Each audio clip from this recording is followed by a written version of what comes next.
ট্ৰিবিউনাল চালে নাই? ৰৈ ৰৈ বিনালে আমি গোটেই পৰিয়ালে একেলগে চোৱাৰ কথা অহা মঙলবাৰে মানে কাইলৈ ক'ত চাব? আইডিও চিনেমা হলত চাম। কি এক্সপেক্টেশ্যন কৰি কেনেকুৱা? এক্সপেক্টেশ্যনছটো আমি অসমীয়াই কি সহাইছোঁ আমিহে জানো। গতিকে তেওঁৰ যিখন সপোনৰ হেঁপাহৰ আটাইতকৈ ইমান তেওঁ মানে যিখিনি তেওঁৰ ইমান আশা লুকাই আছে, গতিকে আমাৰ সেই হেঁপাহৰ আমঠুগৰাকী হেৰাই যোৱাৰ পিছত তেখেতৰ শেষ উপহাৰ আমালৈ, গতিকে চোৱাৰ আশা আৰু এক্সপেক্টেশ্যনছটো কেনেকুৱা হ'ব সেয়া চাগে সকলোৱে জানে, আৰু সেয়া মই ক'বলগীয়া কথা নহয়, সকলোৱে জানো আমি। আৰু মাত্ৰ এনেই যেনেকৈ সাধাৰণতে আমি চিনেমা চাবলৈ কেতিয়াবা এজন বা দুজনে গ'লোঁ, তেনেকৈ নহয়, ল'ৰা ছোৱালীকো লৈ যোৱা, মানে একেলগে গৈ মা দেউতা সকলোৰে লগত চোৱাৰ হেঁপাহ আছে।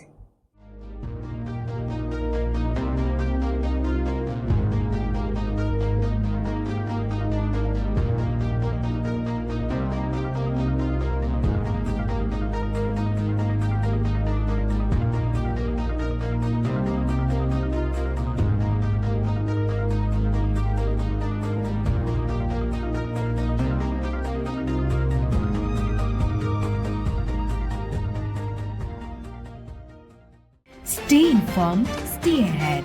News Any 365.